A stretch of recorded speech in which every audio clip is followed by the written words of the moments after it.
Olá, sou Sônia Botelho, uma das facilitadoras do curso Reiki 1, juntamente com Marcos Vinícius, e hoje nós vamos para a nossa quarta aula.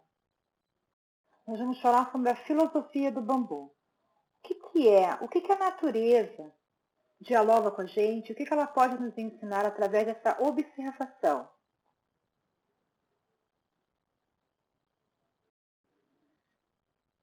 Na aula de hoje, nós vamos falar sobre as 7 lições do bambu. Uma filosofia. O que é filosofia? É ser amigo do pensamento, né? E ser amigo do pensamento é algo que a gente precisa estar resgatando e é muito importante para nós, porque não precisa ser grandes filósofos, não precisam ser grandes nomes para fazer isso. Qualquer pessoa pode fazer isso, inclusive nós.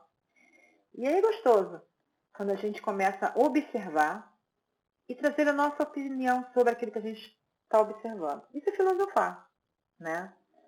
E vamos fazer um pouquinho agora sobre o bambu. O bambu tem raízes muito profundas. Já tentaram arrancar um bambu? Difícil, né? Mas até filhotinho é difícil. Porque ele tem uma raiz muito profunda e as suas raízes são todas entranhadas umas das outras. Isso os deixa fortalecidos demais. Eles crescem muito. Eles são oco por dentro justamente para permitir uma flexibilidade. Então, pode vir o vento que for, quebrar um bambu é complicado, né? Ou seja, o bichinho tem uma estrutura porreta. E a gente vai observar, hoje vamos filosofar sobre esse comportamento do bambu. Como é que esse comportamento pode contribuir para o meu desenvolvimento? Porque lembre, Mikao-Zui, ele saiu curando todo mundo, ele saiu numa euforia da descoberta dele, da cura pelas mãos. Só que a cura, ela para ser consistente, para ela ser profunda e ter uma continuidade, eu preciso literalmente de mudar a minha forma de pensar. Tudo inicia no pensamento, né? As nossas emoções, as nossas atitudes, aquilo que a gente cria. A gente cria através do ato de pensar, né? De imaginar. Vem do pensamento. Se a gente não muda a forma como a gente se relaciona com esse pensamento, né? Vamos ter problemas sempre. E é isso que Mikao Zui traz para nós quando ele falou do Gokai, né? Que nós vimos na aula anterior, da importância do Gokai, da importância de viver agora. E a gente agrega, né, agora o bambu, né, para que a gente possa estar ampliando e questionando o nosso comportamento. A gente vai mais a fundo. Então, trouxe para vocês, eu postei na plataforma um vídeo, né, uma historinha, que eu gosto muito. E aqui a gente vai falar rapidamente sobre as 7 lições. E vou deixar um tema de casa para vocês. Eu quero que vocês escrevam ou gravem um vídeo e postem na plataforma, né, na pasta, onde vai estar ali escrito sobre as 7 lições do bambu, tá? As lições do bambu. Vocês vão gravar e vão dar as impressões de vocês. Vão fazer o que eu estou fazendo. Vão dialogar com as 7 lições. E de que forma essas 7 lições agem sobre a vida de vocês? Sejam, opa, preciso fazer, opa, já estou nesse caminho. Ok? Entenderam a atividade? Então, vamos lá. Primeira lição. Se curva, mas não quebra. Como assim? Se curvar. Um ato de respeito, né? Eu entendo, identifico que o outro tem tanto sagrado quanto eu tenho. Então, me curvo. Mas eu não me quebro. O sagrado dele não é mais importante do que o meu, nem o meu mais importante do que o dele. Entende? Muitas pessoas, por que vivem relacionamentos tóxicos? Porque querem agradar a outra e esquecem delas. Muito do mundo é que as pessoas querem impor a sua verdade para o outro. E aquele que aceita se destrói. Vejam aquele filme da Profecia Celestina, né? O rapaz impondo, e o que acontece na grande maioria das vezes? As pessoas são absorvas pela vontade do outro e esquecem de fazer o que gostam. Tem pessoas que adoram música, mas casaram com uma que não gosta de música, então por conta disso não vão mais tocar um violão. Pessoas que adoram dançar, casam com uma pessoa que não gosta de dançar, não vão mais dançar, porque o outro não gosta. Mas e você? É só o outro que é importante? Só o outro que tem que ser agradável? Você não vai fazer nada que te agrade? É tão importante esse equilíbrio, né? Eu aprender, eu ceder e também as pessoas cederem. Assim a gente não se quebra. Quem cede o tempo todo se quebra, se destrói, se anula. Esse é o ponto, entende? Buscar o equilíbrio do ceder e do fazer. Segunda lição, a fragilidade é somente aparente. Sim, o que nos faz seres humanos são as nossas fragilidades. As nossas relações, elas se fortalecem quando eu percebo que o outro é que nem a gente. Percebo que o outro precisa de carinho, precisa de cuidado. Quando eu percebo que o outro não é a última batatinha, o último biscoitinho do pacote de traquinas, né? Ou o top, ele é que nem eu. Às vezes, isso acontece muito. Eu vou trazer relação de pai e mãe. O que é interessante isso. Normalmente os pais querem ser nem querem, né? Mas eles tornam essa postura de super-heróis. Os pais não erram, eles são donos da verdade, eles sabem tudo, eles não erram, eles não sofrem, né?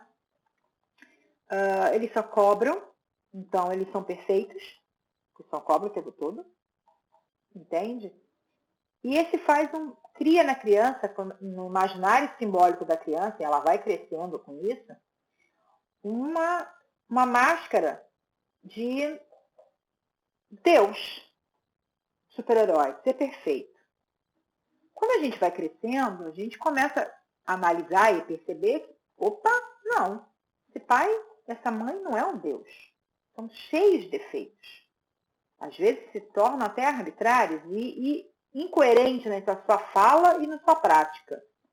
Aí o adolescente destrói tudo aquilo ali. Aí começam os conflitos. E aí você cresce adultos, distante dos seus pais, das suas mães, por conta que você não quer decepcioná-lo. Ou você, mesmo convivendo com eles, você tem a sensação que você está sempre decepcionando eles. Você tem a sensação que você nunca é bom o suficiente para o imaginário do seu pai e da sua mãe. Por quê? Porque você cresceu achando que o outro é perfeito. Mesmo você sabendo que ele não é perfeito, mas ele é perfeito. E o julgamento dele sobre você é importante. Não houve o que? Fragilidade. Um pai que demonstra, os pais que demonstram para os seus filhos as suas fragilidades, acolhem as fragilidades do outro, fortalecem a si próprios, fortalecem a relação. Nos aproxima enquanto seres humanos. Nós, seres humanos, somos isso. Nós, seres humanos, temos as nossas fragilidades e é isso que nos torna humanos. São as nossas fragilidades.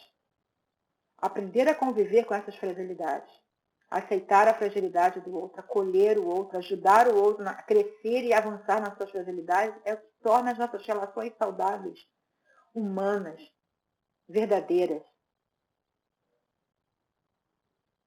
A verdade dos sentimentos, a exposição da verdade do sentimento.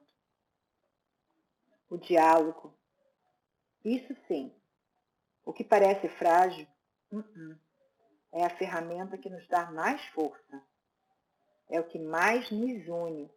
Os bambus parecem serem super frágeis, mas o que ligam eles são as raízes. É a comunicação. As raízes se comunicam. As raízes estão interligadas. Nossa sociedade, a nossa pequena comunidade, que é a família, hoje não, dificilmente temos núcleos familiares que dialogam conversam, que trocam, que são verdadeiros. Que aceita a escolha do outro, que entende a escolha, que acolhe a escolha do outro. Nós regamos a crítica, nós regamos o julgamento dentro dos nossos núcleos. Por isso que nós nos tornamos tão distantes uns dos outros. Porque ninguém quer ser frágil, todo mundo quer ser o top. Aí já falei um pouco da terceira viver em comunidade, né? Vocês já viram que todos os nossos problemas são gerados a partir das relações. E são através das relações que nós solucionamos os nossos problemas. Que bom. Que bom que nós não deveríamos, não é tão legal ser tão eremita, né? É importante. O recuo é ilegal, é positivo. Eu de vez em quando curto, eu acho bacana você sair, lidar com seus próprios eus e enfrentar isso na comunidade. Você precisa ter esse enfrentamento, não pode fugir, né, das suas dificuldades. A quarta lição, não se deixe derrotar pelas adversidades, tropeços, obstáculos, isso tudo vai acontecer sempre, faz parte, né? As dificuldades são degraus. Não importa o que acontece, mas sim como você olha e dialoga com aquilo que acontece.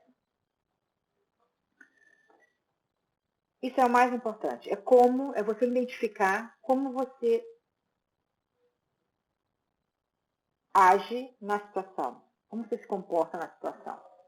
E quando a gente faz a gente faz essa observação, a gente faz esse ato de filosofar, né? A gente se dá conta que nós agimos de maneira sistemática. Sempre tomamos as mesmas atitudes. Se eu tenho muitas pessoas, situações, se veem tristes, se isolam no quarto, não querem falar com ninguém, ou então grita, briga, quebra, enfim, vocês já observem que a gente tem sempre o mesmo comportamento. Então, para a gente dar um passo à frente, eu preciso ressignificar esse comportamento, ou seja, eu preciso aprender com as minhas derrotas, para que eu não possa mais repetir as mesmas derrotas. Entendem o que eu quero dizer?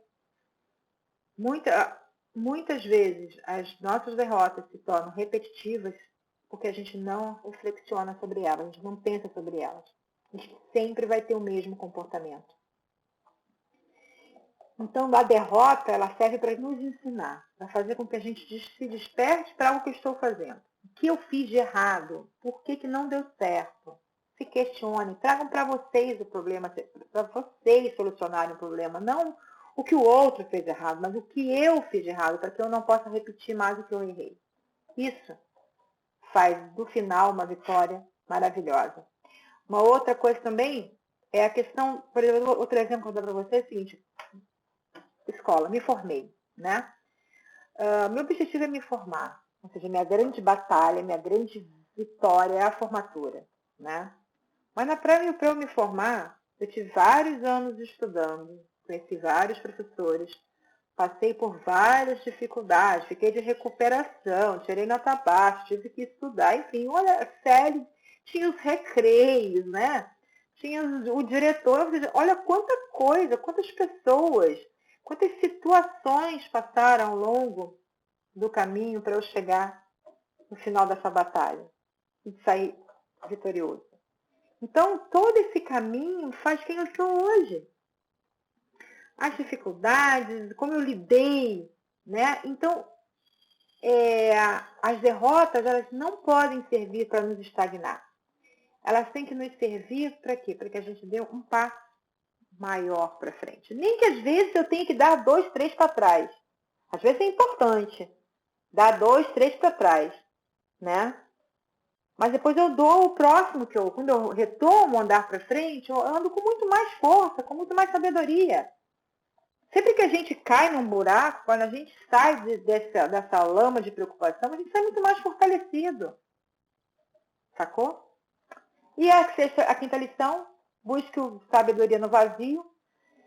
Nossa, complementa tudo, né? O que é o vazio? O vazio é observação. O Vazio é a mente aberta para ouvir, para entender, para dialogar, para aceitar, para refletir, né? A sabedoria no vazio é a filosofia. Eu questionar. É eu me questionar. Mas eu preciso estar aberta para isso. Eu preciso aprender a ouvir. Eu preciso aprender, né, a falar o que eu quero pensar, o que eu estou pensando. Mas por isso eu preciso esvaziar minha mente. Vocês reparem que hoje o diálogo normalmente é um monólogo. Quem fala muito fala. Não deixa que os outros falem. Né? E aí o outro começa a falar, quem fala muito só está cortando o outro. Porque tem algo para falar também. Não consegue ouvir. Façam um teste. Fiquem um dia sem falar, apenas falem só o necessário. Sem dar a opinião de vocês, sem questionar. Não, só escutem, observem a escuta. Depois me digam como é que foi essa experiência. Sexta lição, pensa sempre para o alto, para o alto, para o alto, para o alto. A gente cresce, né? Cresce, no sentido se expanda, né? No sentido esse auto-transfigurado, que a gente se liberte, né? E a nossa forma de enxergar o mundo, de perceber o mundo se expanda e seja cada vez maior. E por último, procurar a simplicidade. Porque as coisas boas da vida estão na simplicidade. Está no correr descalço, está no comer, lamber a panela de chocolate, né? A gente não pode confundir euforia com felicidade. A euforia são coisas que vêm de fora para dentro, de fora, né? E a felicidade é o que vem de dentro para fora. A euforia junta uma série de outros sentimentos, né? E a felicidade também. Felicidade é paz, é harmonia. Felicidade é o Gokai. Felicidade é você botar em prática o Gokai. Se você começa a colocar o Gokai em prática, você vai se sentir, vai aprender o que é ser feliz. Você pode estar caindo, tomou um tropeço, triste, mas triste, porque veio algo de fora. Você fica triste, mas você é feliz, porque você aceita essa tristeza, você se permite ficar triste. Cara, é muito bom quando você pode chorar porque está triste. É bom você se permitir viver a sua tristeza, lógico, com equilíbrio. Se você vive somente essa tristeza, acabou. A tristeza tem um momento para viver, tem que ser aprendida, você aprende com a tristeza.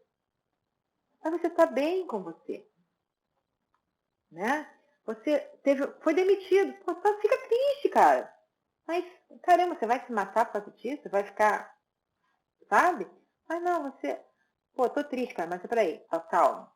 Eu vou correr atrás, vai ser passageiro. Eu começo a vibrar em outra vibração, eu começo, sabe? E quando você vê, você está colocando em prática o Gokai, quando você bota o Gokai em prática, tá? Não tem palavras. Não tem palavras mesmo. Só vocês têm que experimentar isso aí, né? Precisam botar em prática o Gokai para entender o que é a felicidade. E a simplicidade, vocês vão começar a perceber que nascer do sol, a comida, o pão com ovo, é bom pra caramba. Pegar a panela de brigadeiro, lamber com o dedão, né? A cosquinha que você faz em alguém, ó, uma brincadeira, o desabrochar de uma árvore, coisas que vocês nem percebiam. Até mesmo andar de mão dada, um abraço, um sorriso, um olhar mais, hoje com as máscaras, né? Um olhar mais brilhante. A beleza da vida está na simplicidade dela, não na ostentação. Dinheiro traz conforto.